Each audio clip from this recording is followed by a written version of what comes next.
Hello everyone, this is Dr. Anvil. I apologize for the lack of videos over the last month. Just got busy. But gotta be back, and it is great to be back. Now ranking my top 5 offenses in the NFL for 2025, man. This is being recorded pre-draft, so I don't think the draft will change much of my opinions. Too much for any change in the video, but I like this for now. But let's get into the list. At number 5, we got the Buffalo Bills. An offense led by the MVP and top 3 quarterback, Josh Allen, who is one of the best in both passing and rushing. They also have one of the best up-and-coming running backs in James Cook and have built a solid receiving core. They have done a solid enough job with receivers since 2020. I did not expect a major fall-off after Stephon Diggs was traded last year, and they got even better. Instead, they have a great young receiving core of Khalil Shakir, Keon Coleman, and Dalton Kincaid. This offense finished second in points last year and is bringing almost everyone back. Or actually, I think it may be everyone back, all the main guys at least. Sadly, though, for them, it's their playoff defense against the Chiefs that prevents them from winning at all.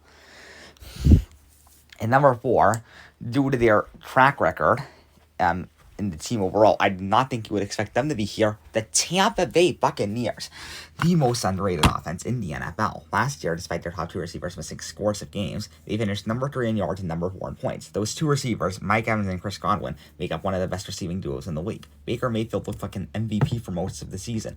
Not only that, they have Bucky Irving, the steal of the draft, and will give them a nice run game. Probably their defense.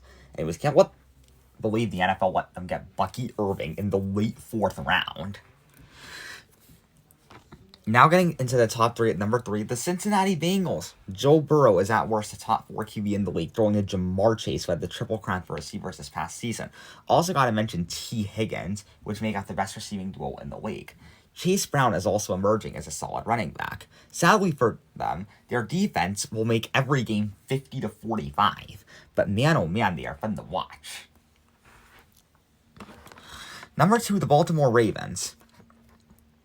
Not only do they have one of the top QBs in Lamar Jackson, they have a top running back in Derrick Henry, who is by far better than any running back I've mentioned. Imagine having a top quarterback and a top running back among the league. Their receiving core isn't the best, but that doesn't stop them in being number 1 in yards and number 3 in points. High-flying, electric, best quarterback/running back duo, and if they can string together just a few good playoff games, they might win a Super Bowl one of these days. They can't have 0 rings with right now, 2-time MVP in his prime. Should have been a 3-time MVP this season. And finally, at number 1, the Detroit Lions. You may not have been expecting them to be number 1, but their offense is so under the radar. Roster-wise, they have a top 3 running back and maybe top 1 running back duo, and a great receiving core. Jared Goff isn't the best, but his nasty offense around him made the 2018 Rams an all-time great offense. Statistically, though, the 2024 Lions offense was all-time great. Literally. They averaged over 33 points per game and ranked 4th for most points in a season all time. I know they had an extra 17th game compared to the other offenses behind them, but that's still all-time great.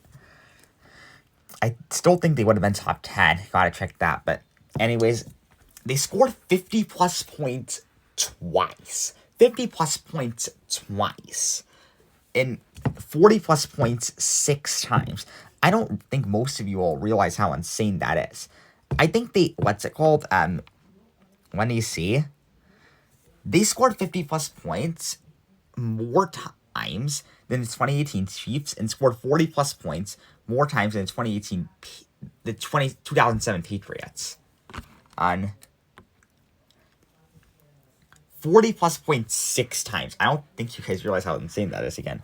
Everyone forgot about that because they had a terrible playoff game, but that was on their horribly injured defense. I mean, while Jared Goff completely collapsed, they still scored 31 points, and it was on their defense. Even the 2007 Patriots and 2013 Broncos on offense stunk it up on the biggest stage. So, don't let one bad game make you forget or discredit how great that Lions offense was. And that wraps up my top 5 offenses in the league video. Soon I will do a top 5 defenses video. Subscribe for more.